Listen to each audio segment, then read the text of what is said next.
No princípio, criou Deus os céus e a terra. Até aqui. No princípio, criou Deus os céus e a terra. Nós vamos estudar as matérias teológicas. Nunca se esqueça, nunca. Teo. Teo quer dizer Deus. Logia quer dizer estudo ou tratado.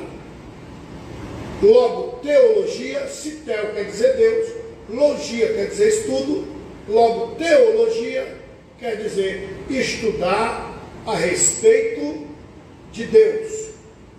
É muita ignorância daquele que se diz cristão, seguidores do Cristo, daqueles que se dizem servos de Deus, e não admitir o estudo ou aprendizado teológico. Tem uns que é tão fanático que profere: não quero conta com teologia. Sabe Deus quem é que ensinou isso para ele? Até porque teo quer dizer Deus, logia, estudo ou tratado. Logo, teologia, estudar a respeito de Deus. E todas as segundas-feiras nós estaremos estudando as matérias teológicas. Hoje, introdução bíblica. Na próxima segunda, vamos estudar teologia, estudando sobre Deus, Deus Pai. Posteriormente, cristologia, estudando sobre Deus Filho. Depois, pneumatologia, estudando sobre Deus Espírito Santo. E assim nós vamos estudando todas as matérias do curso teológico. Vamos estudar armatiologia, doutrina do pecado, soteriologia, doutrina da salvação, eclesiologia, doutrina da igreja. Vamos estudar escatologia, doutrina das coisas futuras. Vamos falar do arrebatamento, como será após o arrebatamento, como a terra vai ficar após o arrebatamento. Vamos falar do milênio, o reinado de Cristo por 1000 anos, e reinaremos com Ele. Isso será quando estivermos estudando a matéria teológica, uma das matérias teológicas que é escatologia, doutrina das coisas futuras. Bom, vamos falar como a Bíblia chegou às nossas mãos. Se você observar, você vê algumas Bíblias, as mais antigas. Se você abre no livro do Gênesis, aí você vê quem escreveu o livro do Gênesis. O livro do Êxodo, está lá quem escreveu. Levítico, quem escreveu. Tá?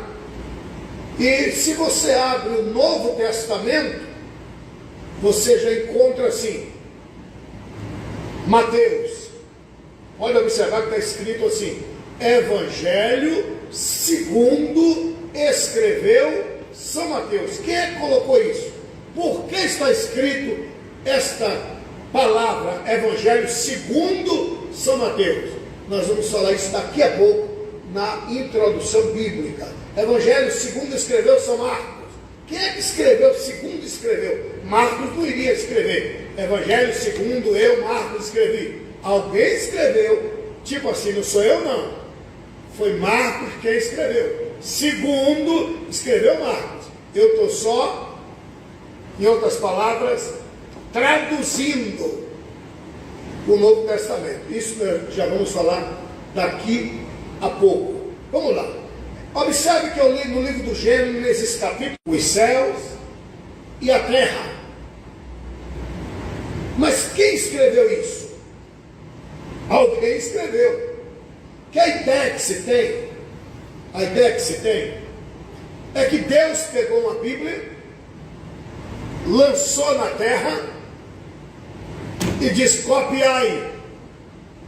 E não foi assim. Não foi assim.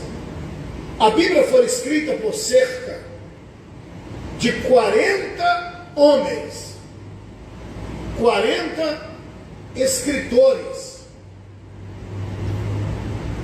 A Bíblia foi escrita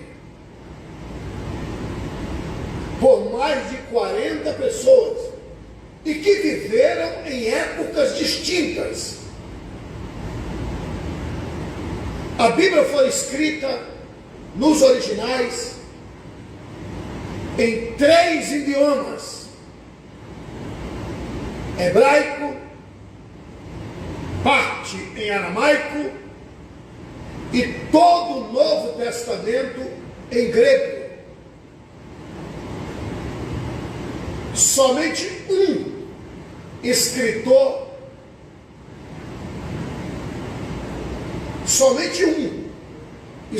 bíblico não tinha DNA abraâmico.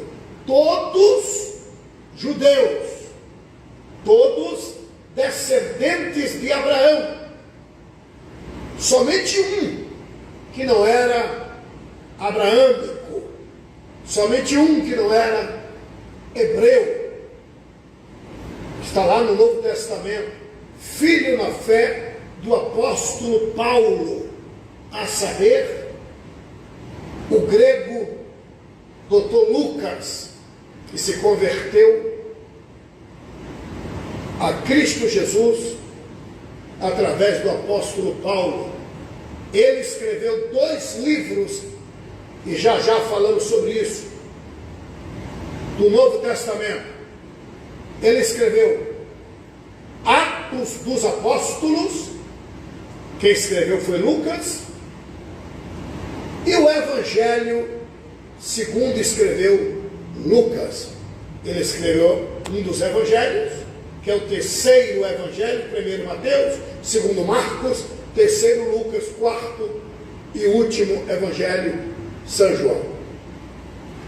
Lucas escreveu um dos evangelhos, evangelho segundo escreveu o Dr. Lucas, e Atos dos Apóstolos, quem escreveu foi Lucas.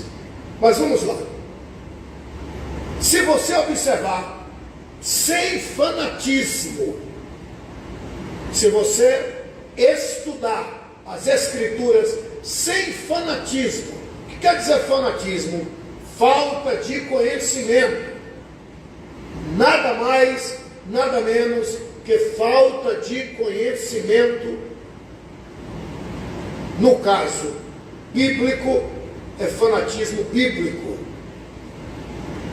Sem conhecimento bíblico e da testa, discutir sem conhecimento, isso não passa de fanatismo.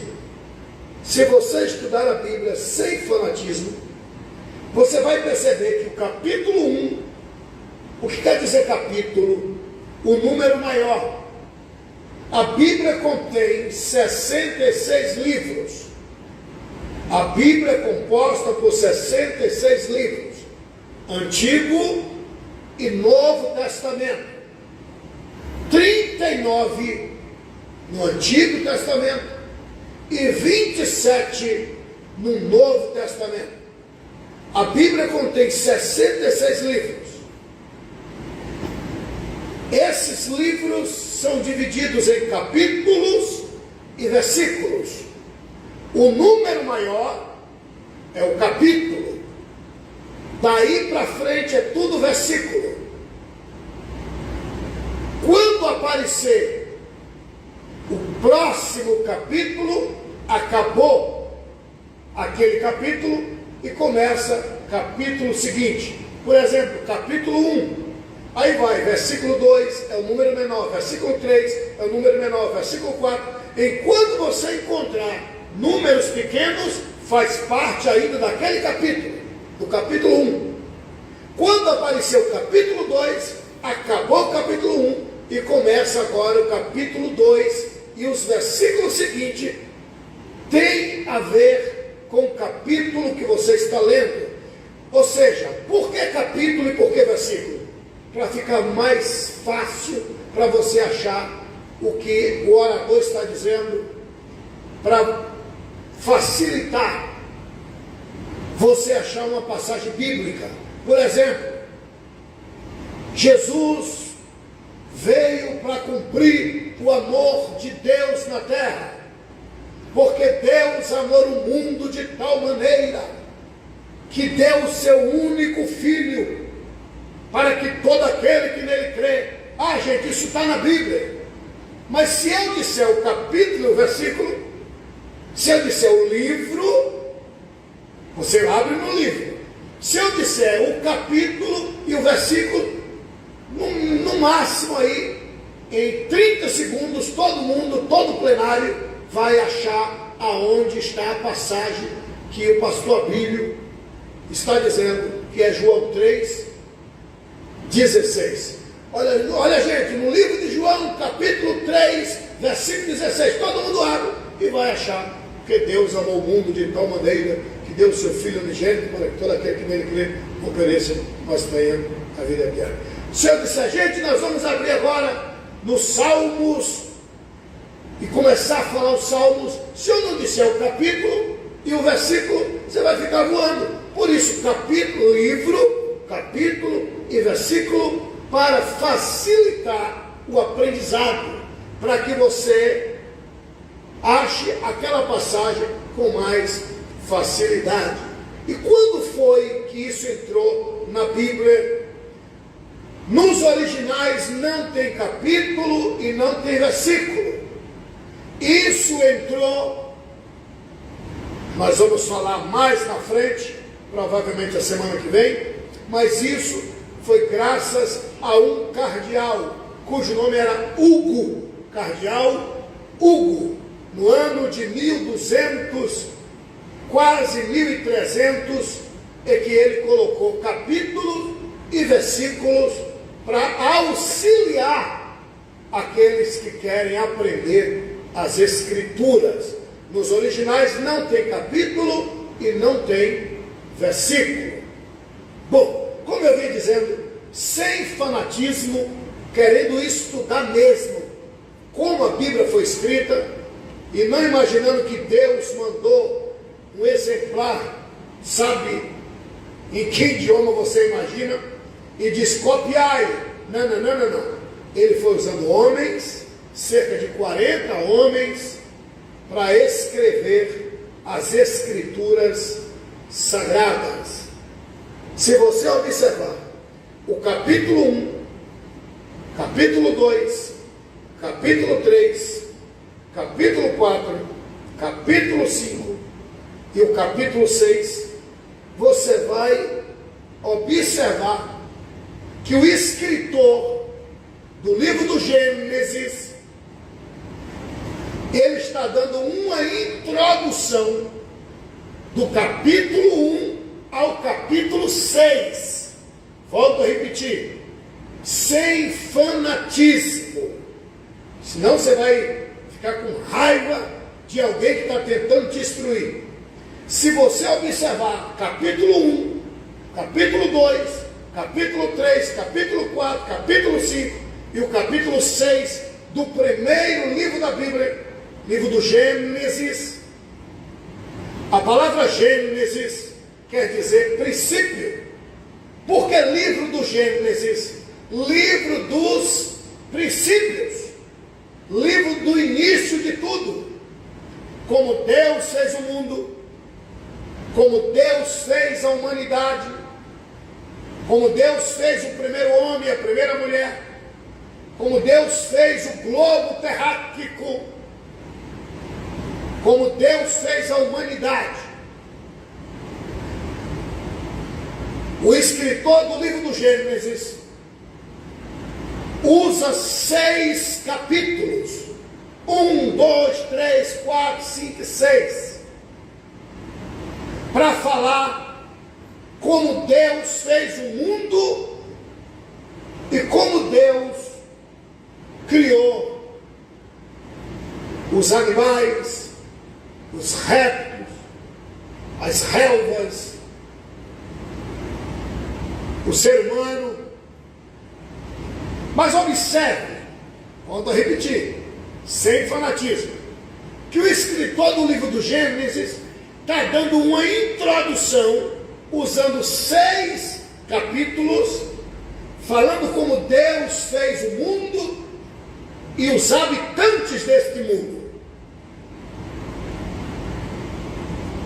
Ele usa 6 capítulos para daí para frente falar de uma nação.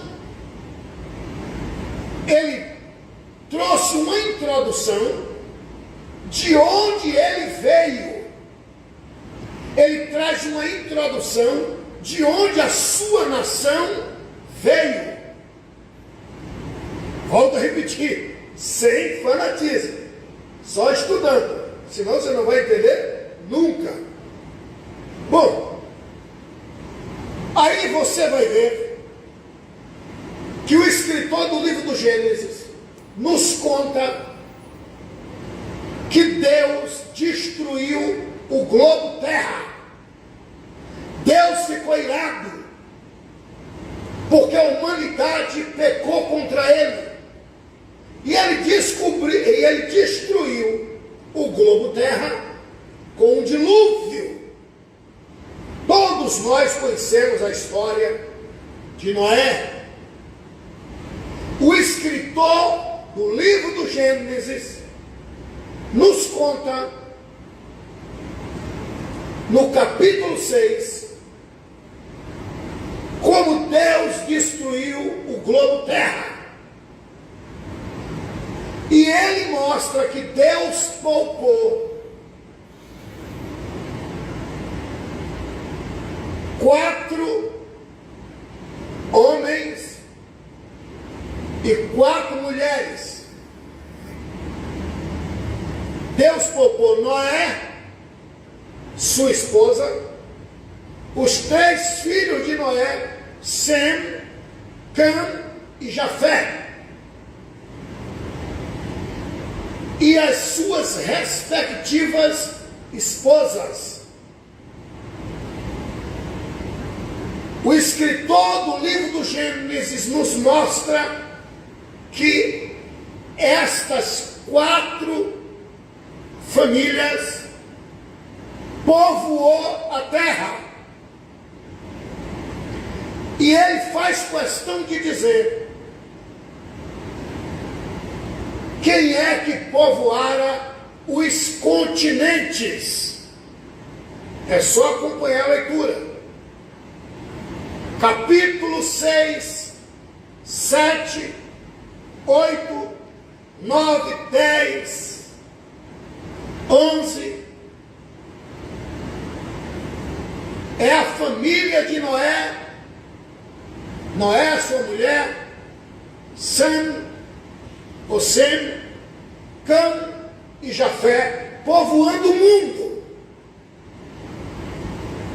Aí você vê de onde vem a África, aí você vê de onde vem a Ásia, aí você vê de onde vem as Américas,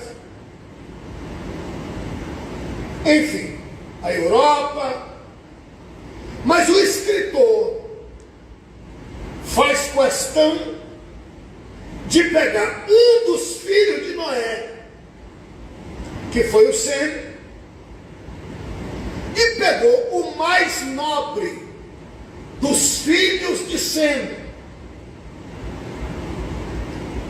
E ele vai seguindo a genealogia dos semitas.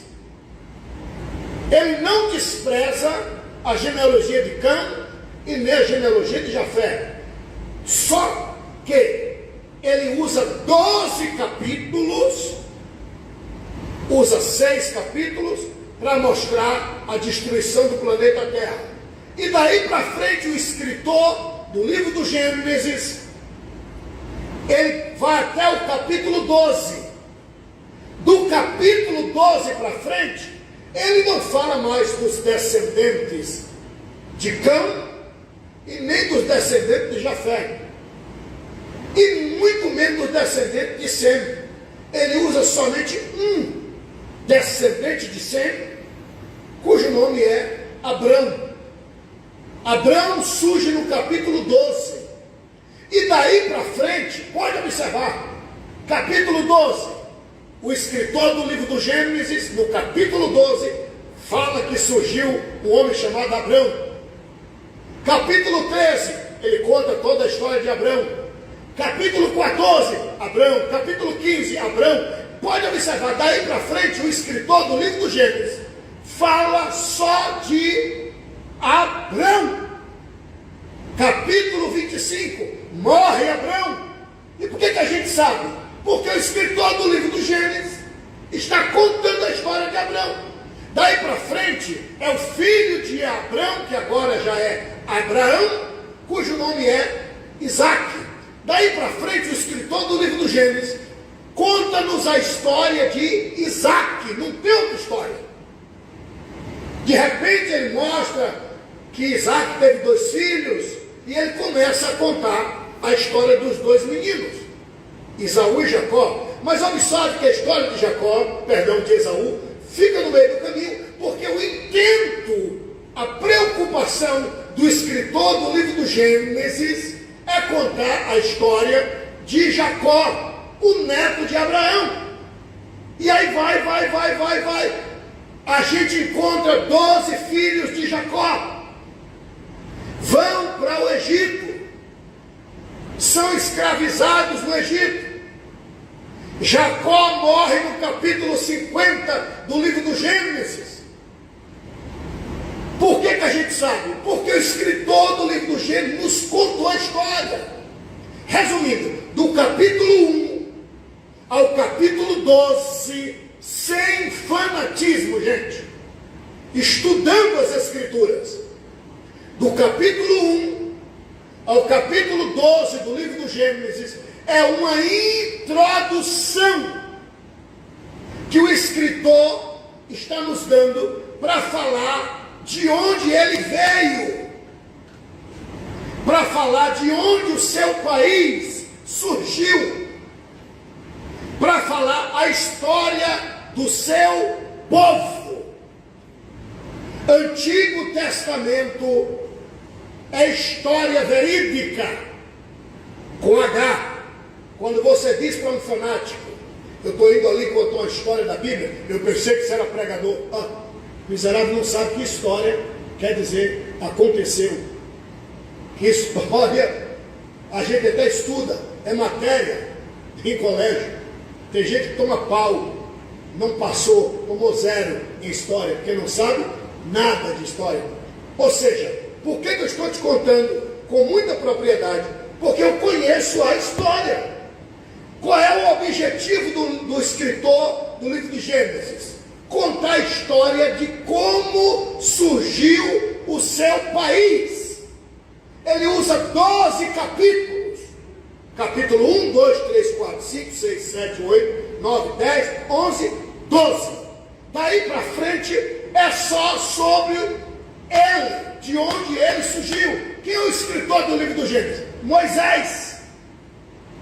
Moisés está falando de onde ele surgiu. Moisés está escrevendo que ele é oriundo de Adão e Eva. Ele pega o capítulo 12, de onde veio o pai, o patriarca, que o seu país, Israel, surgiu de um milagre, de um velho, de um casal de velhos, um velho de 100 anos e uma velha de 90 anos. Foi de um milagre. Os dois não tinham mais potência sexual. Abraão não tinha mais potência sexual. Sarai não gerava mais filhos, não tinha mais costume das mulheres, ou seja, não entrava em período fértil. A gente sabe que Deus existe? Lógico. A gente confia em Deus? Lógico.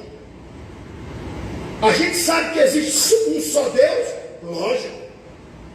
A gente sabe que nós viemos de Adão e Eva? Lógico. Viemos do Big Bang? Lógico que não. Viemos de uma explosão? Lógico que não. Viemos do macaco? Lógico que não. E por que a gente sabe? Graças a Deus e aos hebreus que escreveram. Por que a gente sabe que viemos de Adão e Eva? Porque o escritor do livro do Gênesis escreveu. Senão a gente não ia saber nunca. Pois bem, termina o livro do Gênesis. O escritor do livro do Êxodo está contando como eles sofreram lá no Egito. Como Deus, com mãos fortes, tirara eles do Egito. Mas pode observar, é tudo história de Israel. Como os países surgiram, é do capítulo 1 ao capítulo 12. Daí para frente, é tudo sobre Israel. As guerras com Israel, as vitórias que Deus deu a Israel, Deus mandando maná do céu para alimentar Israel, Deus abrindo o mar vermelho para Israel passar. É tudo relação entre Deus e Israel, Israel e Deus. Acreditamos que Deus é poderoso? Sim. Por quê? Porque a gente vê o escritor nos instruindo dos milagres que Deus fez com Israel. Bom, aí veio a época de tomarem posse da terra prometida. Aí surgiu os profetas. Mas de onde? Judeu. E eles profetizavam para quem? Para Israel. Não teve um profeta que não era judeu. Um. Isaías, Ezequiel, profeta, se você quiser, tudo judeu. Antigo Testamento, história do povo judeu, gente. Ah, eles foram para o cativeiro, história do povo judeu que foi levado para o cativeiro. Cativeiro babilônico. Aí eles voltaram do cativeiro, o livro dos Salmos, é eles louvando a Deus.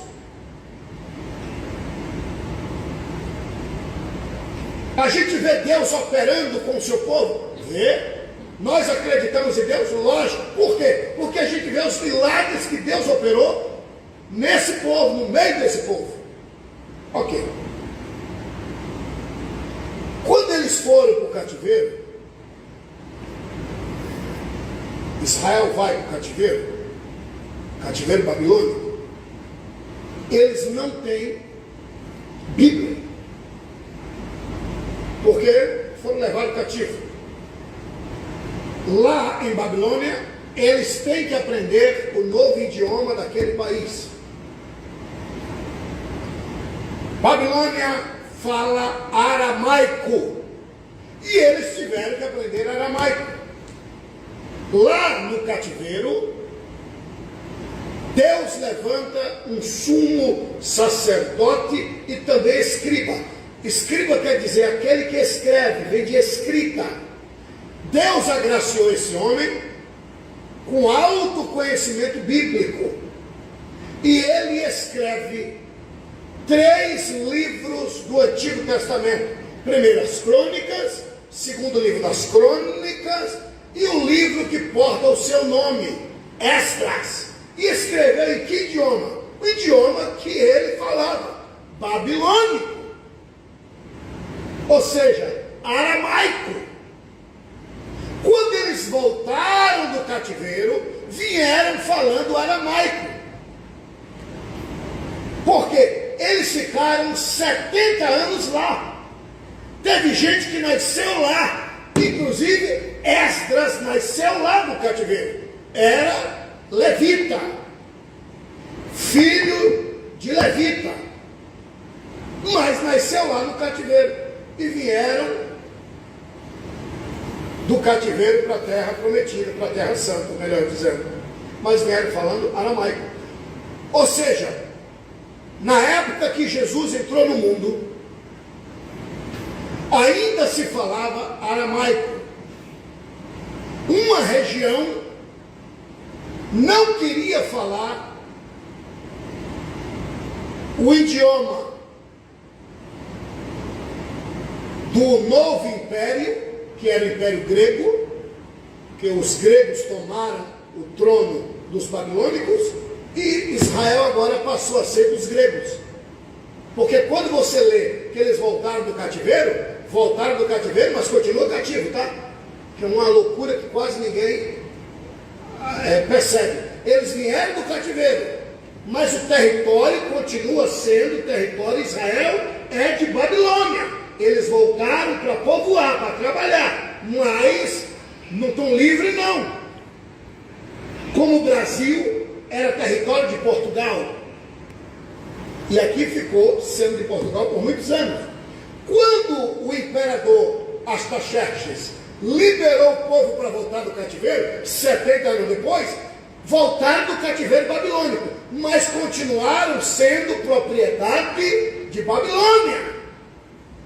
Até que Alexandre o Grande, um menino de 22 anos de idade, o pai do helenismo, o grande grego, toma o trono das mãos dos babilônicos. Quando ele toma o trono das mãos dos babilônicos, todo o território conquistado por Babilônia passa a ser agora de Alexandre, dos gregos. Inclusive Israel, que era de Babilônia, agora é de Alexandre o Grande. E o que é que o imperador fazia? Matar o idioma que se falava e implantar o novo idioma, que é o idioma do novo imperador. Falavam aramaico. E Alexandre o Grande disse: mata o aramaico e vamos implantar o idioma grego. Por quê? Porque é o Império Grego que está mandando aqui.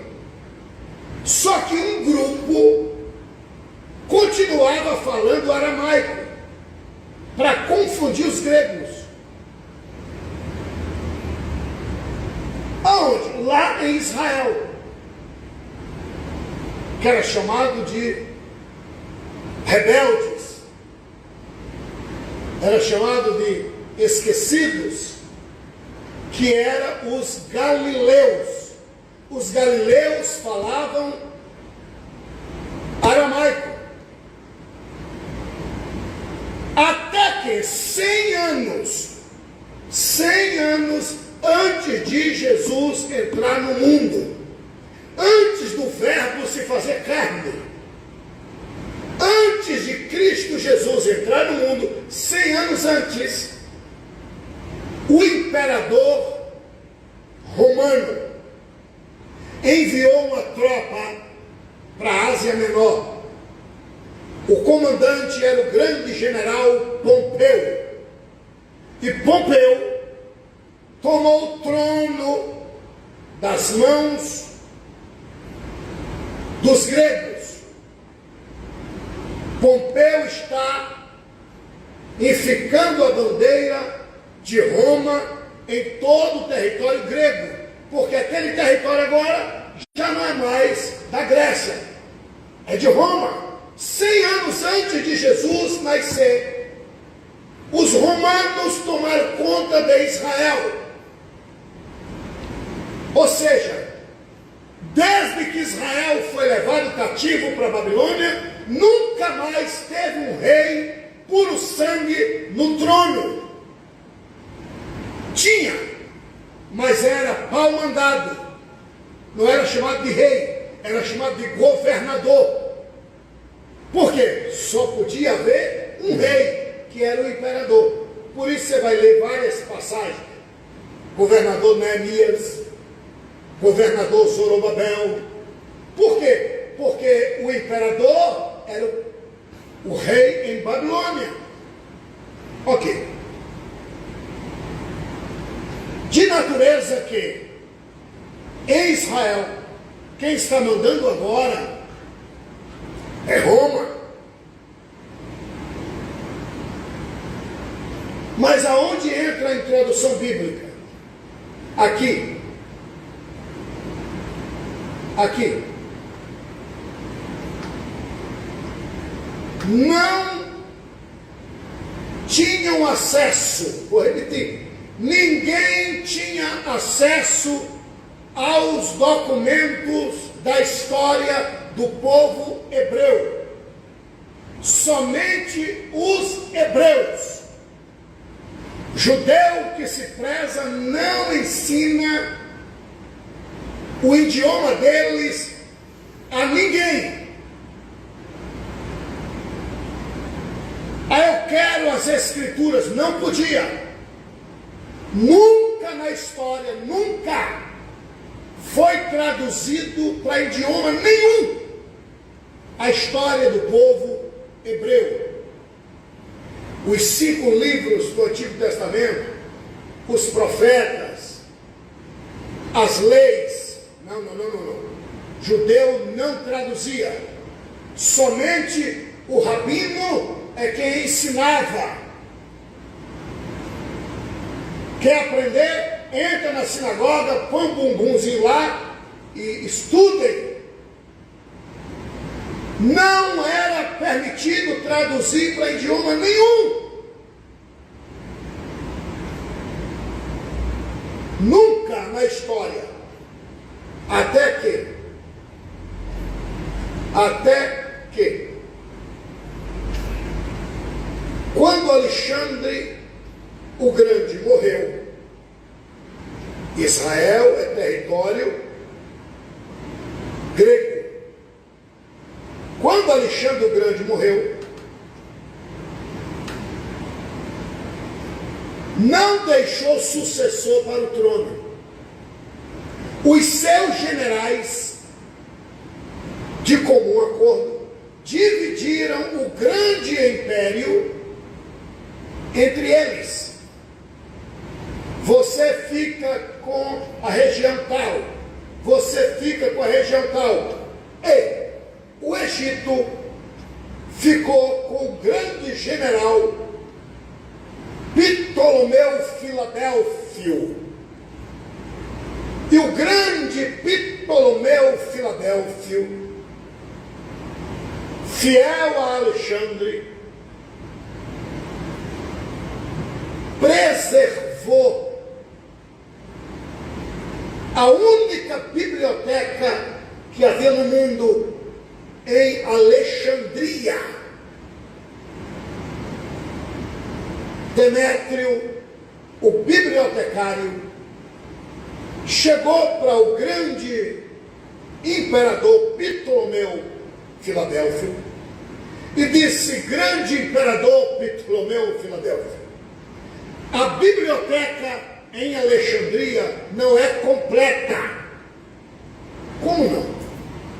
É a maior biblioteca do mundo. A mais completa, ele disse, ela pode ser a maior biblioteca do mundo, mas não é completa. Está faltando a história dos hebreus no nosso idioma. Olha como Deus é tremendo. E Demétrio pediu para o imperador, e o imperador Ptolomeu Filadélfio entrou em contato com Elí-Azar, o sumo sacerdote em Israel, e disse: eu quero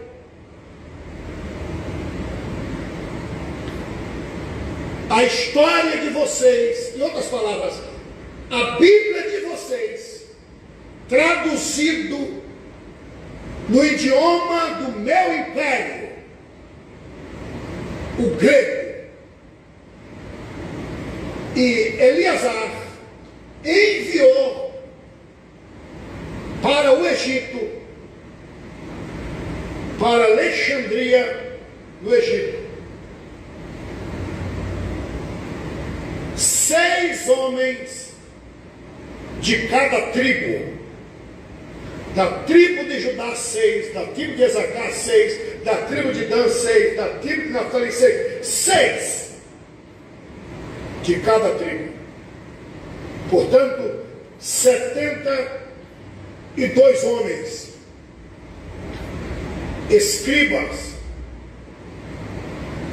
bilíngues, falavam os 2 idiomas, o hebraico e o grego. E esses 72 judeus, puro sangue, foram para Alexandria,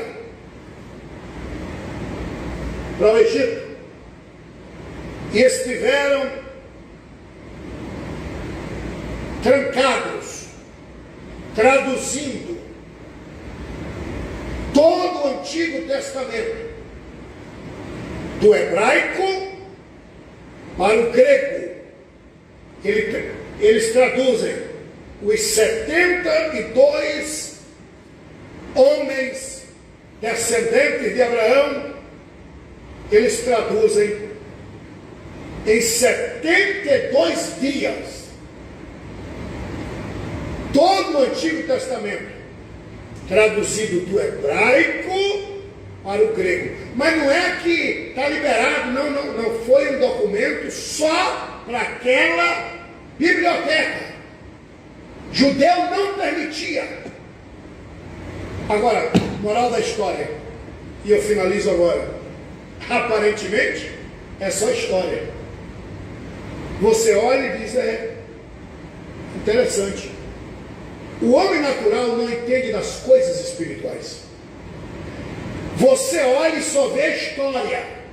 Vê Moisés, que escreveu os 5 primeiros livros da Bíblia, contando a história do seu povo. Só que no livro do Gênesis, Moisés conta-nos como Deus fez o homem. E havia uma comunhão entre o homem e Deus.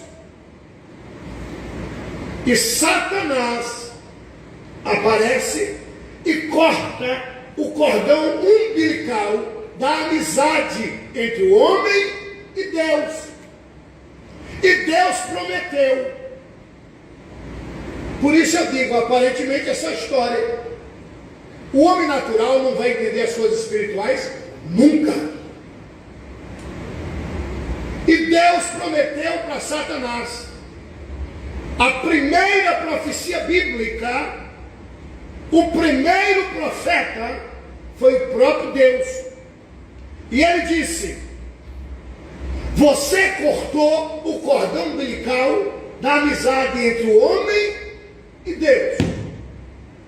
Não foi de baixo, perdão, de cima para baixo. Cortou aqui embaixo.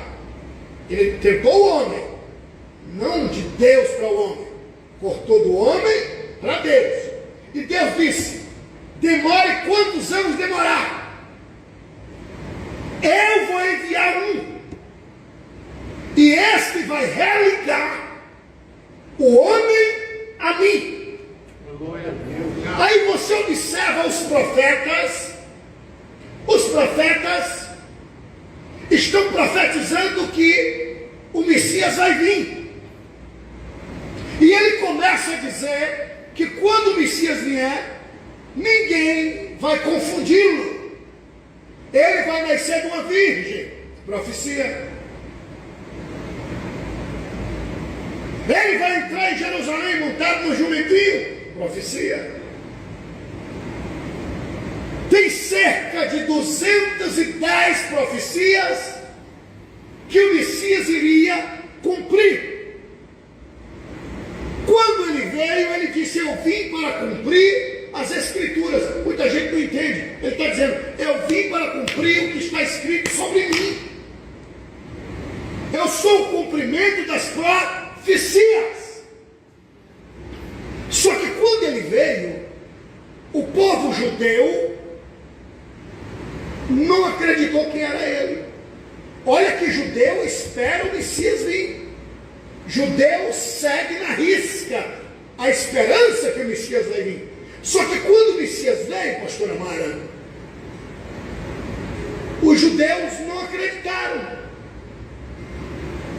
Que eles imaginavam uma outra coisa. Aí Jesus veio, os judeus não acreditaram. Ok. Por que você está dizendo isso? O Messias veio, nasceu de uma virgem. Todas as 210 profecias concernentes ao Messias se cumpriram nele. A última, que nenhum dos seus ossos seriam quebrados. Quando ele foi crucificado, era normal quebrar os ossos do crucificado. E mais essa, a profecia que o Messias ressuscitaria ao terceiro dia. Quando ele foi crucificado, até os discípulos disseram: fui enganado. Por quê? Porque não existe esse tipo de morte, morte de cruz, deixada por Moisés. Moisés deixou várias mortes. Tem a expressão, você vai achar, pendurado no madeiro, mas nada tem a ver com esse tipo de morte. Era punição, punir alguém no madeiro. Como, por exemplo, o rei Saul morreu e os filisteus não deixaram ele ser enterrado. E ficou a cabeça de Saul na estaca de uma cerca. E depois Davi foi lá, pegou os restos mortais e deu um enterro digno. Bom, aonde o senhor quer chegar? Eu quero chegar que quando Jesus foi crucificado, eles disseram, até os discípulos disseram: não é o Messias. Não é. Todo mundo critica Tomé. Mas estuda a história. Estou dizendo que Tomé tem razão, não. Por quê? Porque esse tipo de morte era uma sentença romana. Roma teve mais ou menos 1000 províncias. A primeira coisa que Roma fazia quando tomava uma região, o Calvário. Calvário é uma sentença romana. Quem morre em morte de cruz não tem direito à sepultura. E quem tocar no crucificado será crucificado também. Se declara inimigo de Roma. Os discípulos disseram: não é o Messias. Eu imaginei que era. Aí chega de Roma um senador, Marcos capítulo 15, depois você lê. Marcos capítulo 15, depois você lê, versículos 42 e 43. Chega um senador. O que é que o senador está fazendo em Israel? Israel não tem senado, gente. Senado é lá na capital, em Roma. Mas está escrito José de Arimateia. Arimateia não é sobrenome. Arimateia é de onde ele era. Vai na minha linha do tempo, no meu Facebook. Eu estou lá, próximo de Arimateia. Estou dizendo: oi gente, estou com o celular. Aqui é Arimateia. Arimateia não é sobrenome, é um lugar. Está lá até hoje. Dista uns 15, 20 quilômetros de Jerusalém. E como é que ele é senador, se ele é judeu, se ele é de Arimateia? Ele tinha dupla cidadania, cidadão romano e judeu. E como cidadão romano, ele foi eleito senador. Mas e daí que? A lei dizia o seguinte: uma vez crucificado, tem que virar carne ou alimentação dos urubus, das aves dos céus.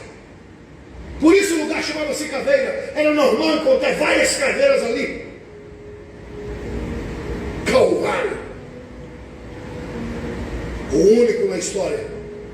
Jesus foi crucificado com 2 bandidos, Dimas e Gesmas. Dimas e Gesmas não saiu da cruz, só saiu Jesus. Por quê? Simples. Que a lei dizia assim: fica lá, não sai, entra em decomposição e vai caindo. Era normal, 30 dias depois você passar lá na estrada e ver um pedaço de carne, um pedaço de mão pendurado lá em cima, o resto das vísceras. Era normal, não tinha direito à sepultura. Fica lá. E o inciso da lei diz o seguinte: a não ser que haja uma intervenção do Senado.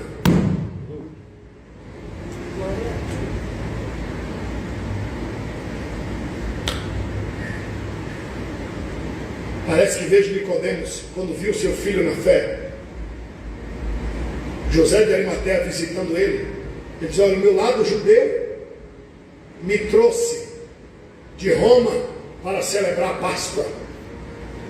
Aí Nicodemo disse: celebrar a Páscoa nada, você veio para tirar essa dúvida de mim.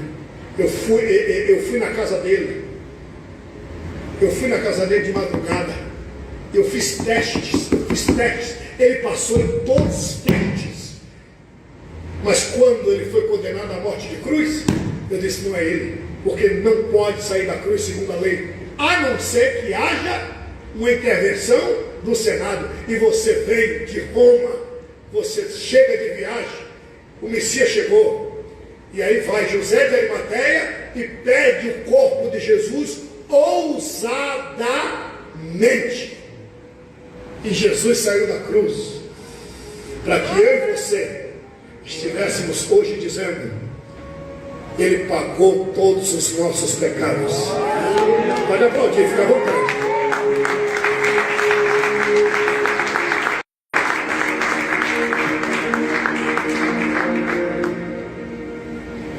Mas pastor Abílio, eu não estou entendendo. Você vai entender agora e aí eu finalizo. Gente, é ótimo os cultos de terra, é ótimo os cultos de pula-pula, é ótimo. Eu amo. Falando sério, eu amo. Nas nossas vigílias de antigamente, eu amo ficar assim, Eu amo. Agora vamos combinar. A maioria do pula, pensa no burrinho. Falando de burro mesmo. Está me chamando de burro? Não, estou chamando não, estou dizendo que é. A maioria não entende nada de Bíblia. Não conhece nada. Tem que pular? Tem! Agora, a gente tem que ter conhecimento. Quando o testemunho de Jeová chegar para pregar para tu, não, começa a pular para ele assim. Não funciona. Tem que ter conhecimento para debater, não para brigar, mas para convencer ele que ele está enganado, para convencer ela que ela está enganada. Agora vira moda, tem pastores, tem até igreja. Eu soube que abriram aqui também a igreja dos baitolas. Antes que é um pastor, né? Que ele se veste de mulher. Diz que aqui, em algum lugar, eu vou fazer uma visita lá um dia desse. Vou lá, vou, em nome de Jesus. E conversar com ele. Coitado, está enganado.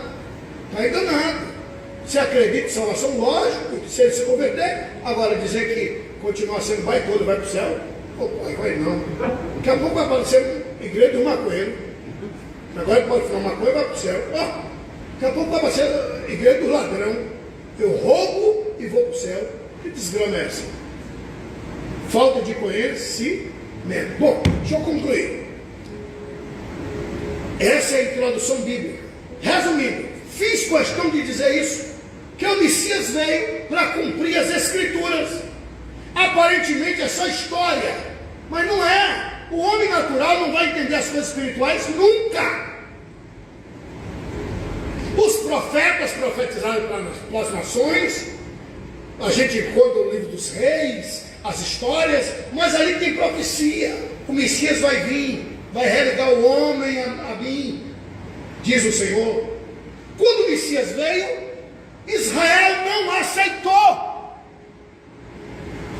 Quando o Messias veio, Israel não aceitou.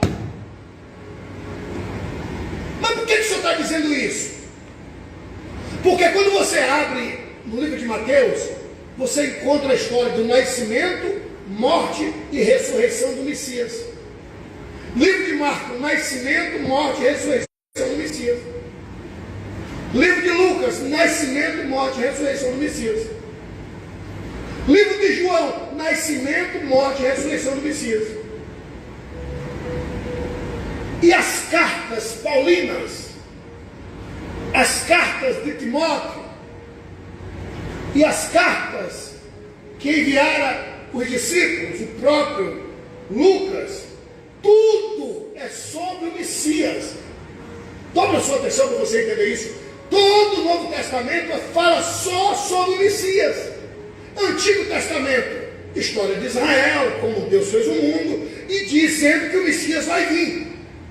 Novo Testamento, você vai encontrar no Novo Testamento todas as 210 profecias que se cumpriram no Messias. Eu vou até escrever um livro sobre isso. O título será Judeu, o Messias já veio, que eles estão esperando até hoje. E olha que eu tenho amigos judeus. Tenho amigos judeus. A minha última viagem para Israel, eu não fiquei em hotel. Fiquei na casa de um casal judeu em Jerusalém. E eu quero até aproveitar o ensejo e mandar um abraço. Dar um abraço para a filha da minha querida Clema. Deus te abençoe. Deus te guarde. Sheridan. Acho que falei certo, né? Sheridan. Deus abençoe.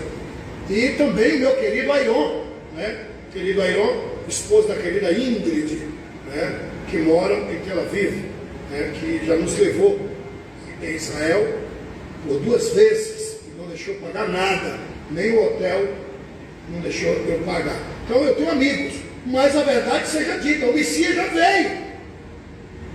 Eles acreditam que Jesus veio, sim, é fato, mas que Jesus foi um dos profetas, mas o Messias ainda está sendo aguardado até hoje, e as 210 profecias já se cumpriram.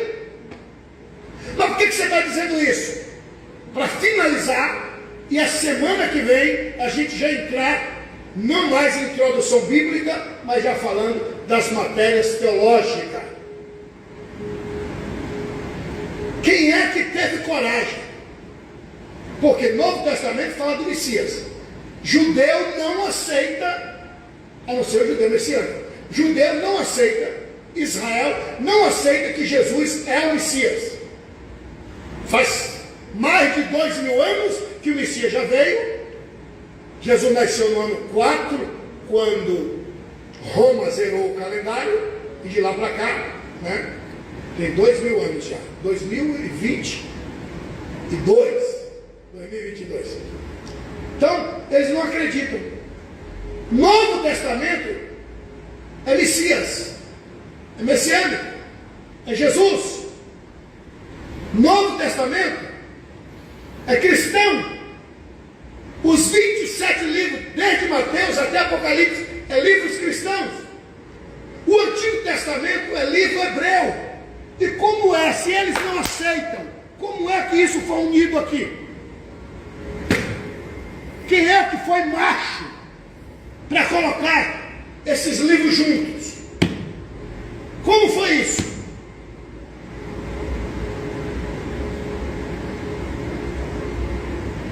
Os discípulos, Pedro, Tiago, João, André, saíram pelo mundo pregando, e eles pregavam em grego. O Novo Testamento foi escrito em grego.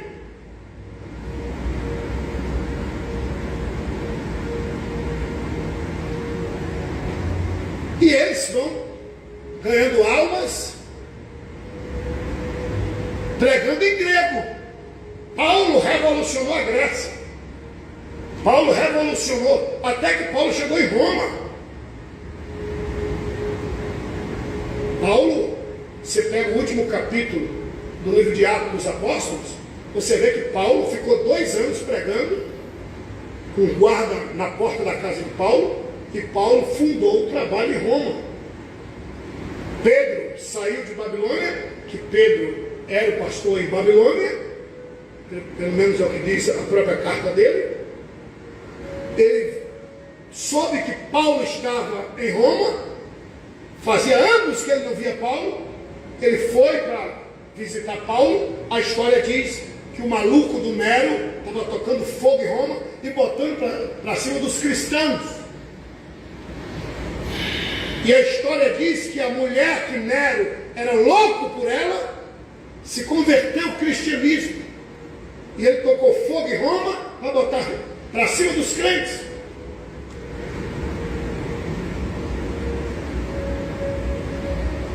E aí começou a perseguição aos cristãos. Começou a perseguição aos cristãos. Até que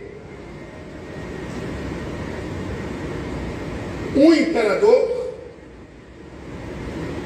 se converte. Até que o imperador se converte, e ele diz, isso no ano 300, tá? 385. Jesus morreu, ressuscitou, foi para o céu. Então, ano 10, ano 20, ano 300. No ano 385, olha isso, ano 385, o imperador se converte. E ele baixa um decreto: aonde houver uma bandeira de Roma, a religião aí tem que ser a religião do imperador. O imperador é cristão. Então chega de adorar fulano, betano, ciclano, tem que adorar o Cristo. E aí, a sede vai estar aqui em Roma. Então, nós seguimos a doutrina dos apóstolos. Isso é o imperador que está falando. Seguimos a doutrina dos apóstolos. E aí surgiu a igreja católica. Por que a palavra católica? Pode perguntar para o dicionário. A palavra católica quer dizer mundial. Nada mais. Imperial. Então a igreja mundial. Por quê? Porque o império dele é propriamente dito em todo o mundo. Então a igreja mundial, ou seja, a igreja católica, que quer dizer mundial. Apostólica, porque segue a doutrina dos apóstolos. E romana, porque a sede está em Roma. Ela era uma igreja pura, seguia literalmente o que os apóstolos ensinaram. Aí ele dissera: eu quero uma Bíblia unida. Antigo Testamento, que fala que o Cristo vai vir, e o Novo Testamento, cumprimento que o Messias já veio. E eu quero no idioma do meu império. Eu quero em latim. Chega em Israel, e eu finalizo agora, gente. Está gostoso pra caramba. Chega em Israel, um velhinho, profundo nas escrituras, falava 3 idiomas. Falava hebraico, grego e o idioma nativo dele, que era o latim. Que Roma nessa época fala o latim. Esse velho profundíssimo teólogo fala 3 idiomas, louco por Jesus. Ele chega em Israel, enviado de Roma, entrou em uma gruta no ano 385, 86 mais ou menos. Não se esqueça que nessa época não tem lâmpadas, é na base da lamparina, não existe papel, é na base dos pergaminhos. As letras eram desenhadas propriamente dito, não escrevia, eram desenhos. Tinha que esperar secar. Esse velho entra numa gruta. E eu lhe peço que, por favor, vá na minha linha do tempo do meu Facebook. Eu tive a honra de ir nesse local, nessa gruta, aonde o grande homem de Deus, Jerônimo, entrou na gruta e começou a traduzir todo o Antigo Testamento, do hebraico para o latim, que é a língua do império, e todo o Novo Testamento, do grego para o latim. Ou seja, quem uniu foi Jerônimo. Uniu o Antigo Testamento com o Novo. Se judeu não acredita que Jesus é o Messias, quem é que teve coragem de unir isso aqui? Olha como Deus é tremendo. Olha o trabalhar de Deus. Quando Jerônimo bate ponto final, escrevendo a última letra do Apocalipse, bate ponto final, Jerônimo morreu com a caneta na mão. Terminou de traduzir e morreu. E aonde Jerônimo traduziu? Numa grutazinha, em Belém. E Jesuincidentemente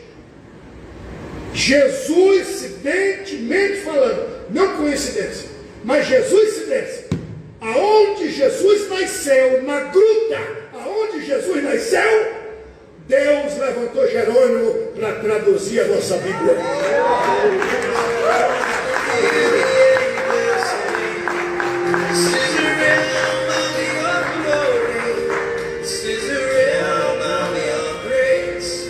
Só que a igreja tornou-se apóstata. A igreja tornou-se apóstata, desviou-se da verdade, porque entrou muito luxo, entrou muito dinheiro, muito poder. Não estou falando de poder celestial, não, poder aquisitivo. E agora a igreja começou a... Teve deles que dizia, um exemplo, pastor Abílio Santana morreu. Ele era pastor dessa igreja. Vamos enterrar o pastor Abílio aqui na igreja. E a igreja disse, sim, enterrar. Um ano depois, gente, faz um ano hoje que o pastor Abílio morreu. Vamos chorar um pouco. Olha, começou a entrar cultos aos finados. De repente, começou, pastor Abílio é intermediário entre Deus, a identificar Abílio, passaram a adorar Abílio. Aí entrou a idolatria. Só que um grupo disse, opa, não aprendemos isso não. Não aprendemos isso. E aí a própria igreja começou a perseguir quem não aceitava ser apóstata. Aí vem umas histórias que nós saímos de lá. Não, nós seguimos ainda hoje a doutrina dos apóstolos. Foram eles que se desviaram. Aí Lutero, porque os luteranos não tinham nada a ver com luteranos. Problema de Lutero. Não. Lutero tem a ver com reforma. Eu não tenho nada a ver com Lutero. Eu sigo a doutrina dos apóstolos. Igreja saiu. Que igreja? Que os evangélicos saíram de onde? Evangélico não saiu. Foram eles que saíram de nós. Quem está pegando? E baixou um decreto. Para concluir a minha fala. Baixou um decreto. É proibido traduzir a Bíblia para outro idioma, sob pena de morte, bradou o chefe da Igreja Católica Apostólica Romana. É proibido traduzir a Bíblia do latim, porque só havia em latim. Só havia em latim. A primeira, só havia em latim. Quem traduzir morre, e ninguém pode pegar. Aí começaram a dizer, quem pega na Bíblia fica doido, se lê a Bíblia fica maluco. Jogaram a Bíblia de lado e começaram a pregoar as suas heresias.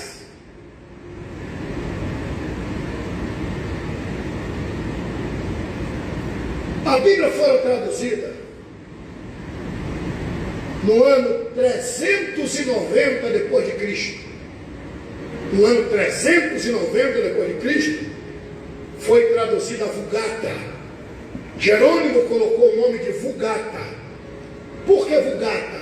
Porque vulgar, não no vulgar pejorativo, mas ele traduziu em um idioma que todos entendessem. Ele não dizia vos digo, ele dizia eu digo para você. Ele não dizia vartes, ele dizia vá logo. Então ele traduziu numa linguagem acessível, por isso Vulgata. Pois bem, e foi batido o martelo que não podiam traduzir de jeito nenhum. No ano de 1380, olha que a Bíblia foi traduzida em 390. 390. No ano de 1380, faltando 10 anos para 1000 anos. Faltando 10 anos para 1000 anos. Porque ela foi traduzida em 390 para o latim. Em 1380, faltando 10 anos para fechar 1000 anos de silêncio, de escravidão. Ninguém tinha Bíblia nos seus idiomas. Os países estão se desenvolvendo, mas ninguém tem Bíblia no seu idioma, sob pena capital. Até que lá na Inglaterra, Deus levanta um homem temente a Deus, John Wycliffe, que não podemos esquecer esse homem. John Wycliffe traduziu todo o Antigo Testamento, todo o Novo Testamento, a primeira tradução bíblica no mundo, do latim para o inglês. Mas você vai morrer de seu morro, mas eu vou dar esse alimento ao povo. Ele traduziu do latim para o inglês. 1000 anos sem ninguém ter tradução para o seu idioma. John Wycliffe.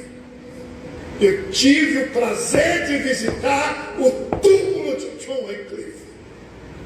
Que Deus abençoe o apóstolo Wesley, que me proporcionou, através do pastor Alexandre, lá na Inglaterra, em visitar a cidade de John Wycliffe. Assim que você entra, está bem grande uma placa. Eu tirei foto nessa placa. Está lá o nome de John Wycliffe. Houve um concílio para julgar John Wycliffe. John Wycliffe não era qualquer um. Era o pai do ensino na Inglaterra. Fundou uma faculdade na Inglaterra. E aí, John Wycliffe estava proibido de sair na rua, até que o veredito viesse de Roma. O veredito chegou. Só que 2 dias antes do veredito chegar, o veredito era culpado. E sabe qual era o tipo de morte? Amarrar num pedaço de pau e tocar fogo. Roma condenou John Wycliffe, dizendo que ele era culpado por ter dado a palavra de Deus traduzida.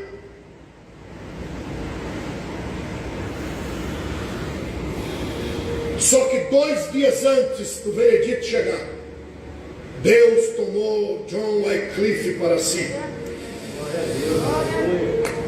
Deus o abraçou, morreu John Wycliffe, foi enterrado com honrarias. Mas pasme, sabe o que é que Roma fez? Desenterrou John Wycliffe, tocou fogo nos restos mortais,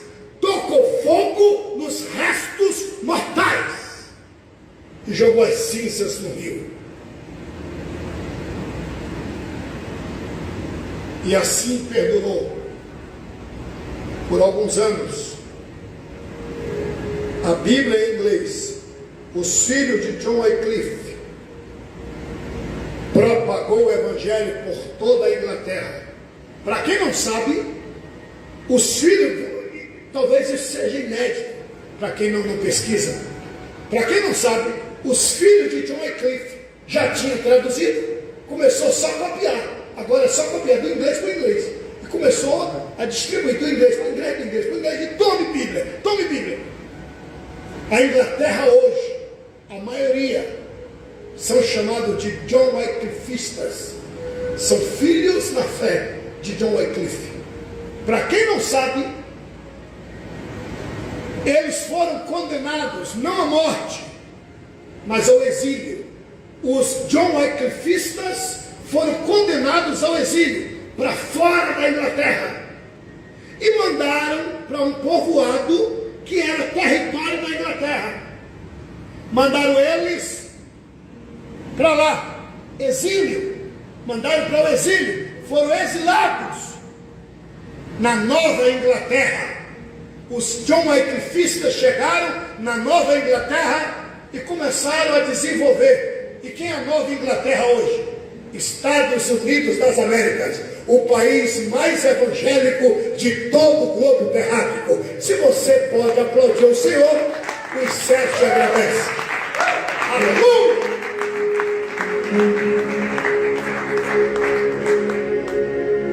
Deve ter gente murmurando aí que só, né? Agora, e a nossa Bíblia? E a nossa Bíblia? 1380 para o inglês, 1691, em 1691, guarda isso, em 1691, Deus levantou um homem, João Ferreira de Almeida, um português de Portugal. Vê que maravilha, o Brasil foi descoberto por Portugal. E João Ferreira de Almeida, um português, traduz do inglês para o português. E hoje a gente tem Bíblia em português, no nosso idioma, para a honra, para a glória do Santo Deus. Aleluia! Se quiserem murmurar, fiquem à vontade. Passei, me empolguei.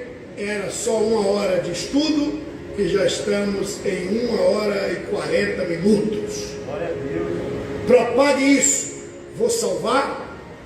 Quem está nos filmando é meu filho, pastor Misael Santana.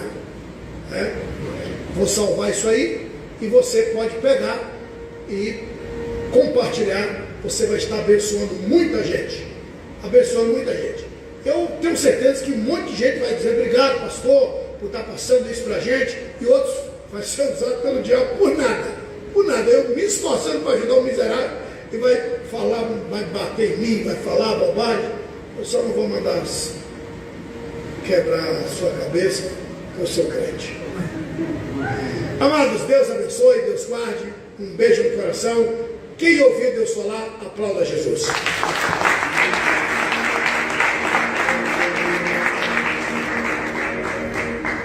Bom, agora nós vamos servir a